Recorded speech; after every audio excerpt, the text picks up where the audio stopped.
Friendship with God. An uncommon dialogue.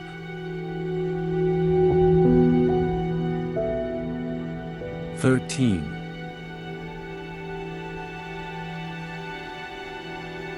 I left the county government for a job in the school system. After 10 years went to work on the West Coast with Dr. Elizabeth Kubler-Ross. 18 months later started my own advertising company in San Diego, signed on with Terry Cole Whitaker Ministries there, moved to the state of Washington a couple years later, migrated to Portland, then to Southern Oregon, where I wound up living under the open sky without a nickel to my name.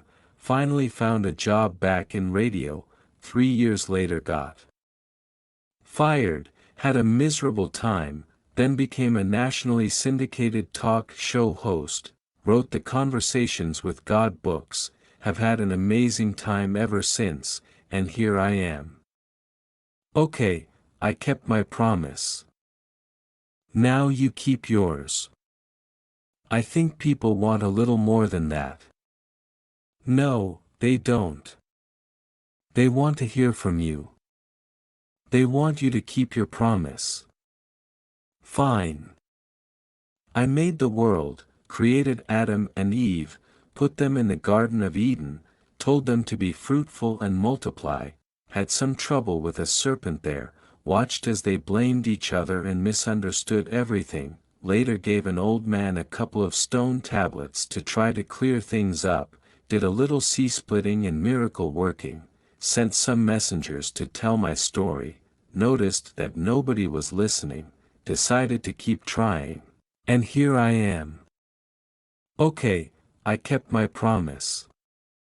Cute. Very cute. What's good for the goose is good for the gander. Nobody has said that in 30 years. I'm old. What do you want from me? I want you should stop being such a comedian. Nobody's going to believe a word in here if you keep being such a comedian. Listen to this.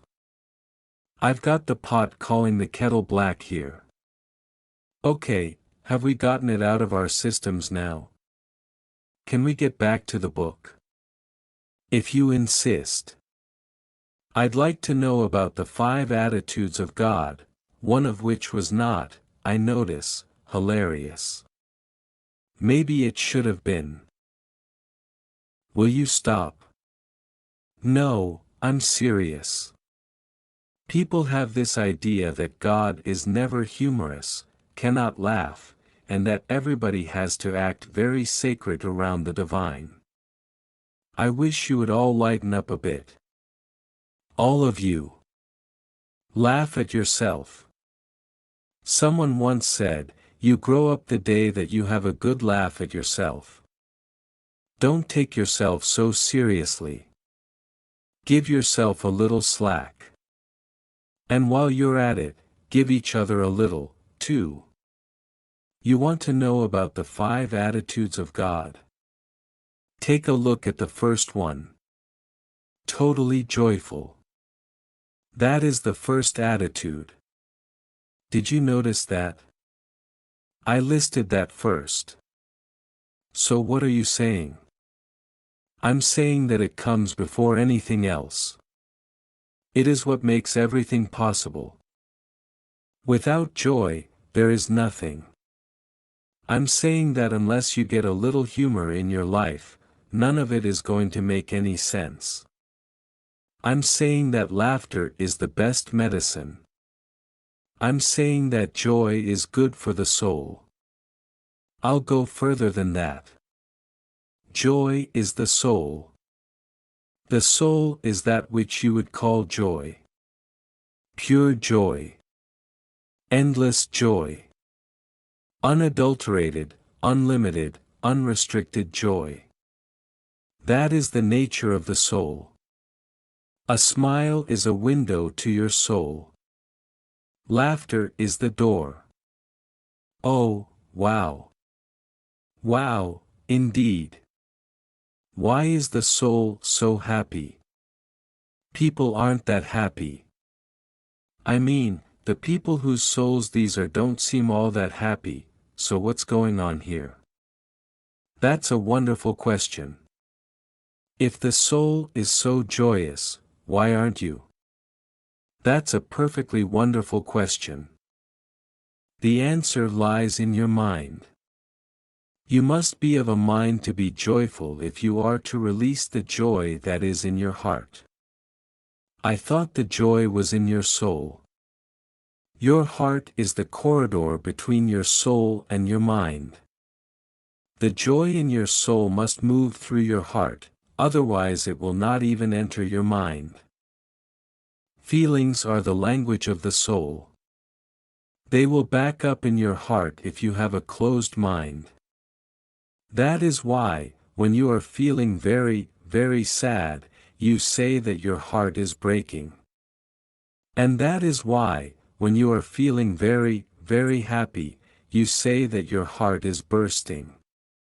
Open your mind, allow your feelings to be expressed, to be pushed out, and your heart will neither break nor burst, but be a free-flowing channel of the life energy in your soul. But if the soul is joy, how can it ever be sad? Joy is life, expressing. The free flow of life energy is what you call joy. The essence of life is oneness, unity with all that is. This is what life is, unity, expressing. The feeling of unity is the feeling that you call love. Therefore, in your language, it is said that the essence of life is love. Joy, then, is love, expressing freely. Whenever the free and unlimited expression of life and love, that is, the experience of unity and oneness with all things and with every sentient being, is prohibited or limited by any circumstance or condition, the soul, which is joy itself, is not fully expressed. Joy not fully expressed is the feeling that you call sadness. I'm confused. How can a thing be one thing if it is another? How can a thing be cold if its essence is that which is hot? How can the soul be sad if its essence is joy? You misunderstand the nature of the universe. You are still seeing things as separate. Hot and cold are not separate from each other. Nothing is. There is nothing in the universe that is separate from anything else. Hot and cold are, therefore, the same thing in varying degrees. So, too, are sadness and joy. What a terrific insight! I never thought of it that way. Sadness and joy are just two names. They are words we have used to describe different levels of the same energy. Different expressions of the universal force, yes. And that is why these two feelings can be experienced in the same moment. Can you imagine such a thing?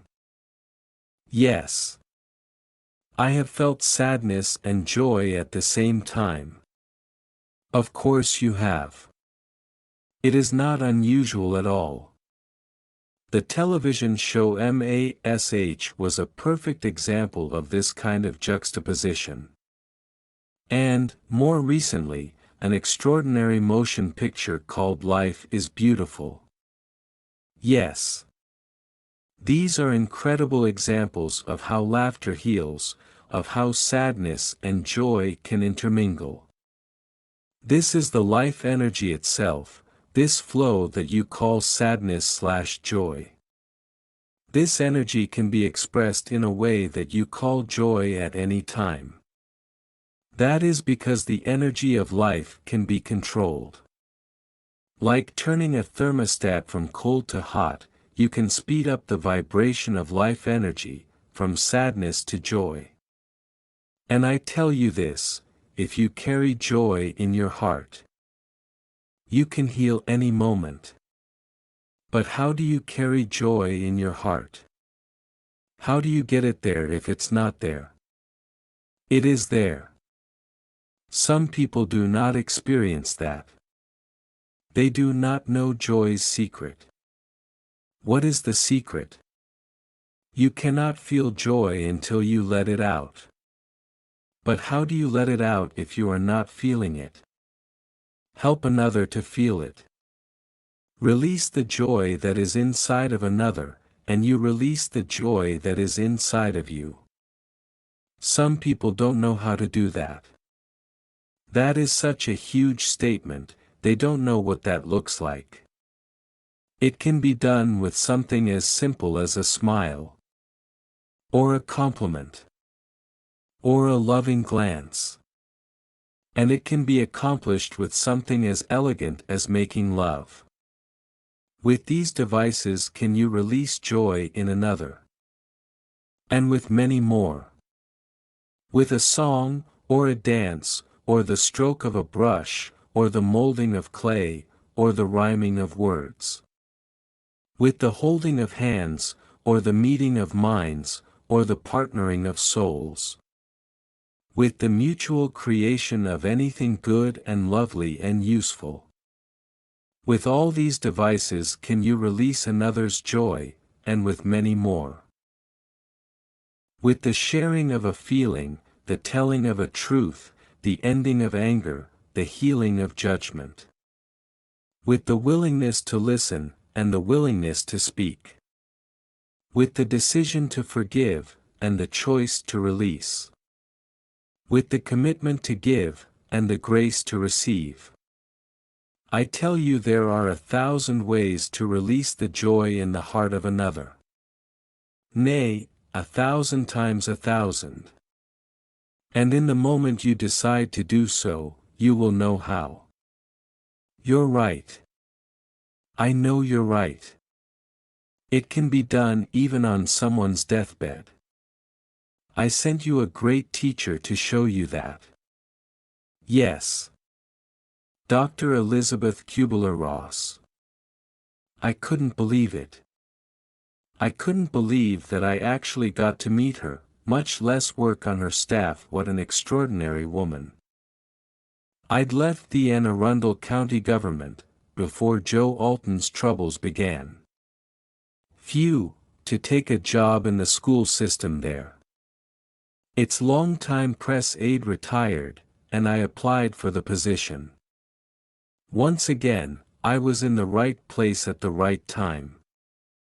I received more incredible life training, working on everything from the crisis intervention team to the curriculum development committee. Whether preparing a 250-page report on school desegregation, once more touching the Black experience, for a congressional subcommittee, or traveling from school to school holding first-of-their-kind family meetings with teachers, parents, students, administrators, and support staff, I was in the thick of things. I spent the decade of the 70s there, the longest I'd ever worked anywhere, and enjoyed the first 2/3 of it immensely. But eventually, the bloom fell off the rose, and my tasks began getting repetitious and uninspiring. I was also starting to glimpse what looked more and more like a dead end ahead. I could see myself doing the same job for 30 more years. Without a college degree, I didn't stand much chance for advancement. I was lucky, in fact, to have the high-level job I did have, and my energies began to flag. Then, I was kidnapped in 1979 by Dr. Elizabeth Kubler-Ross. And a kidnapping it was, make no mistake about it.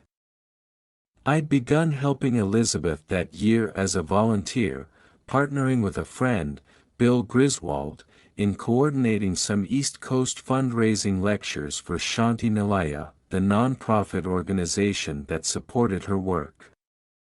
Bill had introduced me to Dr. Ross a few months earlier, when he'd asked me to help with some PR, for an appearance he'd managed to talk her into making in Annapolis. I'd heard of Elizabeth Kubler-Ross, of course. A woman of monumental achievement, her groundbreaking 1969 book, On Death and Dying, had altered the world's view of the dying process, lifting the taboo from the study of thanatology. Spawning the founding of the American hospice movement, and changing the lives of millions forever. She's written many other books since, including Death, The Final Stage of Growth, and, her most recent, The Wheel of Life, a memoir of living and dying. I was taken with Elizabeth immediately, as was nearly everyone who met her. She has an extraordinarily magnetic and deeply compelling personality, and no one whom I have seen touched by her is ever really quite the same. I knew after 60 minutes with her that I wanted to assist in her work, and volunteering to do so was not something that anyone had even to ask me to do. Nearly a year after that first meeting, Bill and I were in Boston setting up another lecture. Following her talk, a few of us found ourselves in a quiet corner of a restaurant, enjoying a few rare moments of private conversation with Elizabeth. I'd had 2 or 3 such conversations with her before, so she'd already heard what I told her again that night: I would do anything to join in her work. Elizabeth was at the time presenting life, death, and transition workshops around the country, interacting with terminally ill people and their families, and others who were doing what she called grief work. I'd never seen anything like it. She later wrote a book, To Live Until We Say Goodbye, describing with great emotional force what went on at these retreats. This woman was touching people's lives in ways that were meaningful and profound, and I could see that her work made sense of her own life. My work did not. I was just doing what I thought I had to do in order to survive, or make sure that others survived. One of the things I learned from Elizabeth is that none of us has to do that. Elizabeth would teach such gargantuan lessons in the simplest way, single-sentence observations with which she permitted no argument. At the restaurant in Boston that night, I was gifted with one of these. I just don't know, I was whining, there's nothing exciting about my job anymore, and it feels as if my life is wasting away, but I guess I'll be working there until I'm 65, and get my pension. Elizabeth looked at me as if I were crazy. You don't have to do that, she said very quietly. Why do you do that? If it were just me, I wouldn't, believe me. I'd be out of there tomorrow. But I have a family to support. And tell me, what would they do, this family of yours? If you died tomorrow? Elizabeth asked. That's beside the point, I bickered. I am not dead. I'm still living. You call that living? She replied, and turned away to talk with someone else, as if it was perfectly obvious that there was nothing more to say. The next morning over coffee at her hotel with her Boston helpers, she turned to me abruptly. You drive me to the airport, she said. Oh, okay, I agreed. Bill and I had driven up from Annapolis, and my car was right outside. On the drive, Elizabeth told me she was headed to Poughkeepsie, New York, for another 5-day intensive workshop. Come with me inside, she said. Don't just drop me off. I need help with my bags. Sure, I said, and we wheeled into the parking lot. At the ticket counter Elizabeth presented her own ticket, then laid down a credit card. I need another seat on this flight, she told the agent. Let me see if we have space, the woman replied. Yes, just one seat left. Of course, Elizabeth beamed as if she knew some inside secret. And who will the other traveling party be, please? The agent inquired. Elizabeth pointed at me. This one, she muttered. I beg your pardon. I choked. You're coming to Poughkeepsie, no? Elizabeth asked, as if we'd discussed the whole thing. No. I have to be at work tomorrow. I only took 3 days off. That work will get done without you, she said matter-of-factly. But I've got my car here in Boston, I protested. I can't just leave it out there in the parking lot. Bill can come and get it and drive it up. But I have no clothes to wear. I didn't plan on being away so long. There are stores in Poughkeepsie. Elizabeth, I can't do this. I can't just get on a plane and go flying off somewhere. My heart was pounding, because that was exactly what I wanted to do. The woman needs your driver's license, she said, blinking heavily. But, Elizabeth, you're going to make me miss the plane. I gave the woman my driver's license. She handed me a ticket. As Elizabeth hiked off to the gate, my voice trailed after her. I have to call the office and tell them I'm not going to be there. Elizabeth buried herself in some reading on the plane, barely saying 10 words to me. But when we got to the workshop site in Poughkeepsie, she presented me to the assembled participants as my new PR man. I called home to tell my wife I'd been abducted and would be home on Friday. And for the next 2 days I watched Elizabeth work. I saw people's lives change right in front of me. I saw old wounds being healed, old issues being resolved, old angers being released, old beliefs being overcome. At one point a woman sitting very near me in the process room went up. Workshop staff talk for someone who breaks into prolonged tears, or in some other way loses control of the moment. Elizabeth, with a slight gesture of her head, signaled me to take care of it. I gently guided the weeping woman from the room and walked her to a small space which had been set aside down the hall. I'd never done this kind of thing before. But Elizabeth had given very specific instructions to everyone who staffed. She generally brought 3 or 4 people with her. One thing she was very clear on. Don't try to fix it, she said, just listen. If you need help, call for me, but being there to listen is almost always enough. She was right. I was able to be there for that workshop participant in a quality way.